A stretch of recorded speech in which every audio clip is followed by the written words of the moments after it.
Mr. Kinheir, while your return from the dead is admirable, your sentimental words leave something to be desired. As you've said, we are the leaders of the current world union. You've been lecturing us over our alleged faults, but what would you have us do? Give in to the demands of terrorists and extremists? Asks the African Union delegate.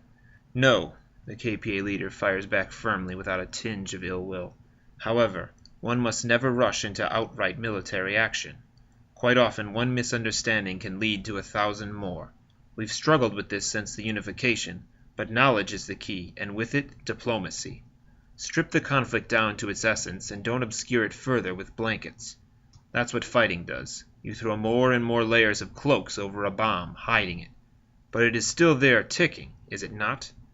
It is foolish to think that continually hiding it will somehow stop its timer and inevitable explosion. Some of you might be thinking that fighting destroys the bomb. Perhaps it might, as the theory of advancism supposes.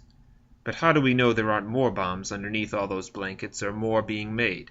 Unless you remove those blankets, you won't know what's lying there, now will you?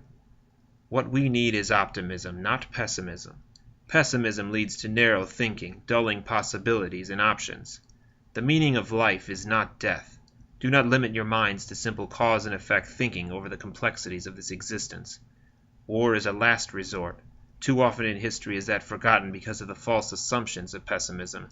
In truth, war is a savage act when our gifts of wisdom fail us, or more accurately, when we give up on our gifts of wisdom.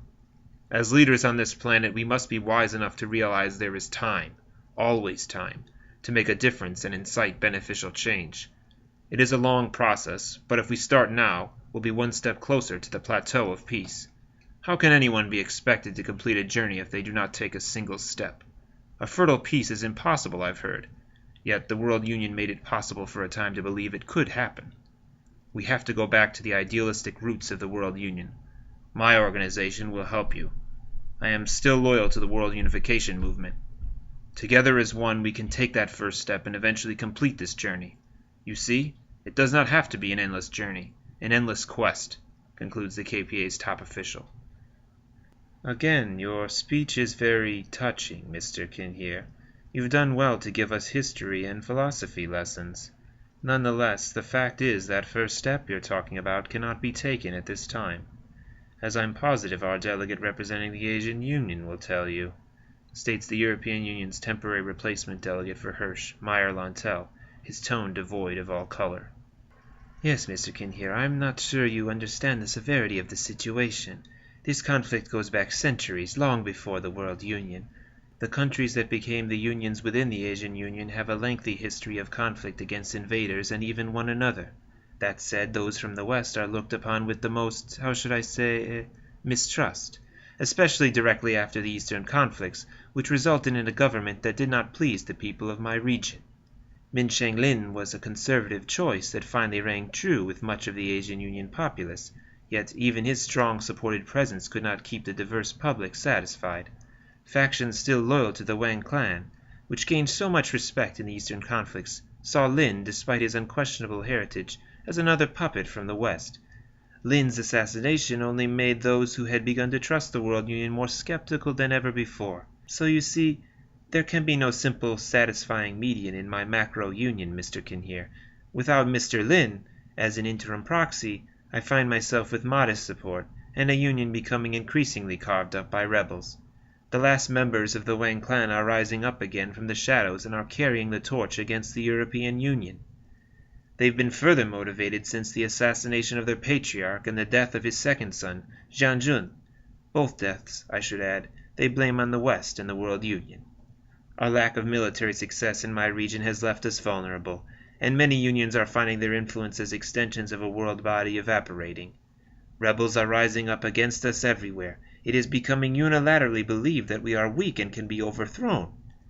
Rumors and many facts point to a growing black market in the Russian Union that is supporting these efforts and perpetuating this mindset covertly.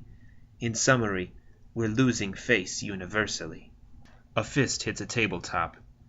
And this must not be! The Uralian Union's Russian delegate butts in, his volcanic blood boiling over. That is why we must take stronger military action in the Asian Union.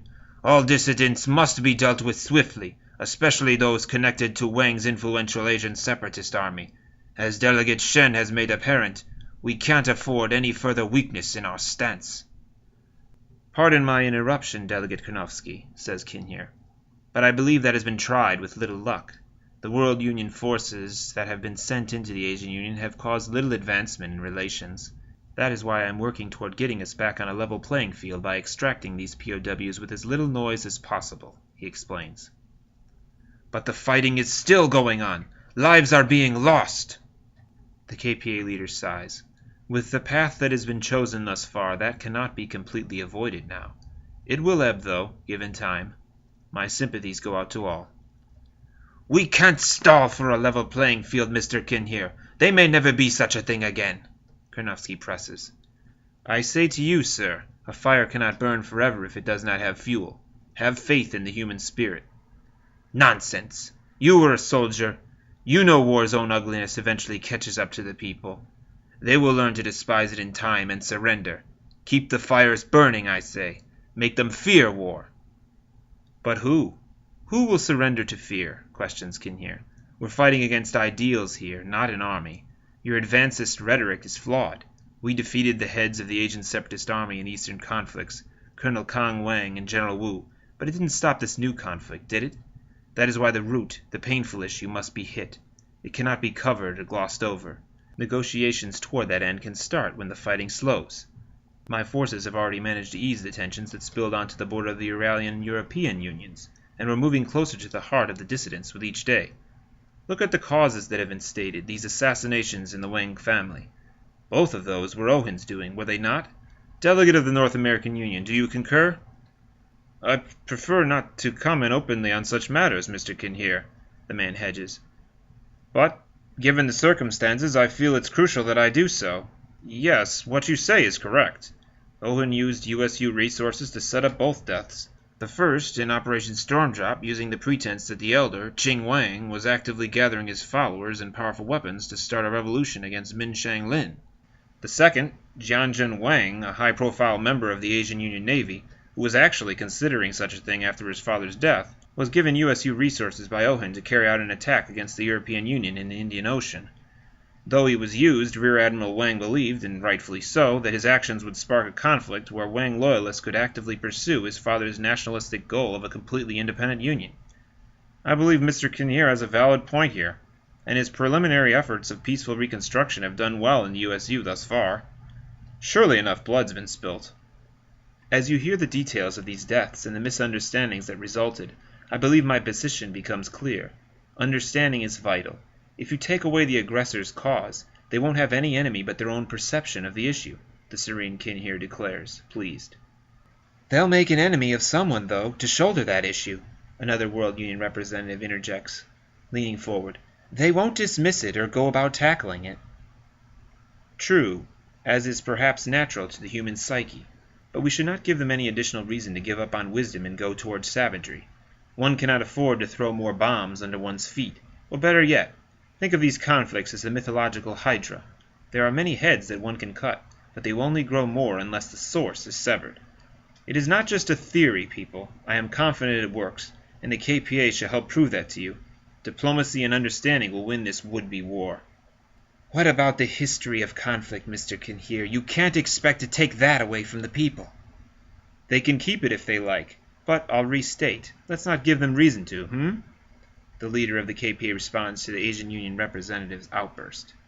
Mr. Kinheir, you scoff at me? You, the Reaper of Qilian Shan, who now masquerades before us as a man of peace? No, Delegate Shen, replies Kinheir, stretching an arm out to the man. I respect your point, as it is one that should be taken to heart in many regions. I'm not promising an overnight miracle, but a gradual improvement and an eventual stop to the outright killing that is occurring as we speak. The title of Reaper left me long ago.